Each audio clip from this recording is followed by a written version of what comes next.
चुनाव से पहले गठबंधन में शामिल होने के लिए सभी छोटी छोटी पार्टियां बड़े राजनीतिक पार्टियों के नेताओं से सौदेबाजी करने में जुट गए हैं। गठबंधन में शामिल होने के लिए कोई नेता सीट की सौदेबाजी कर रहा है तो कोई नेता अपनी समाज के द्वारा उठाए गए मांग को सरकार में आने के बाद उसे पूरा करवाने का वादा करवा रहा है। एक तरफ विपक्षी गठबंधन है तो दूसरी तरफ एनडीए गठबंधन है। बिहार में सहनी समाज के जाने माने नेता मुकेश सहनी की राजनीतिक वजूद समाप्त हो जाने के बाद वह फिर से अपनी जमीन को मजबूत करने में लगे हुए हैं। अपने समाज के लिए आरक्षण की मांग करने वाले सहनी ने अब इसे चुनावी मुद्दा बना लिया है। दरअसल में इन दिनों मुकेश सहनी बिहार ही नहीं बल्कि यूपी में भी अपना पैठ बनाने की कोशिश में जुटे हुए हैं। तभी तो अपने समाज के लिए आरक्षण दिलाने के नाम पर आरक्षण को ही मुद्दा बना लिया है और अपने समाज को जागरूक करने के लिए बिहार और यूपी के सभी जिलों का लगातार भ्रमण कर रहे हैं और अपने आप को सहनी समाज का नेता घोषित करने में जुटे हुए हैं।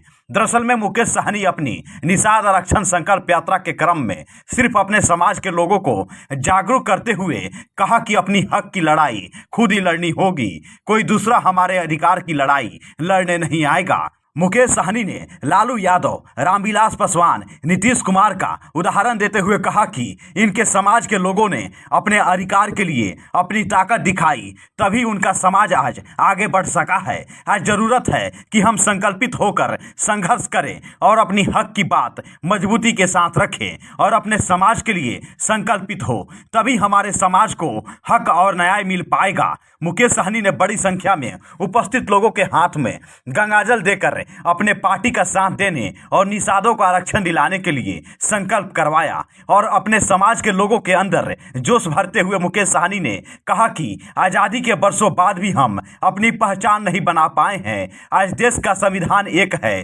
प्रधानमंत्री एक हैं, लेकिन कई राज्यों में निषादों को आरक्षण है और यूपी, बिहार, झारखंड जैसे राज्यों में नहीं है। सम्मान और अधिकार के लिए संकल्प लेना होगा क्योंकि पूर्वजों ने कठिनाइयों का सामना किया और आज अगर हम संघर्ष नहीं कर पाएंगे तो आने वाली पीढ़ी हमें माफ नहीं करेगी और उस पीढ़ी को भी संघर्ष करना पड़ेगा। सिर उठाकर जिले के लिए अपने बच्चों को पढ़ाएं और अपने अधिकार के लिए संघर्ष करें। हम आरक्षण के लिए संघर्ष करने निकले हैं, देर हो सकती है लेकिन आपका साथ मिला तो हम इसे लेकर रहेंगे। आगे मुकेश सहनी ने सीधे तौर पर कहा कि हमारे समाज के मांग को जो गठबंधन पूरा करेगा उसके साथ हमारा समाज जाएगा और उसे सत्ता में बैठाएगा, क्योंकि सभी गठबंधन ने आज तक सहनी समाज का वोट लिया और राज किया, लेकिन अब वैसा नहीं चलेगा। अब हमें हमारी हक देना होगा।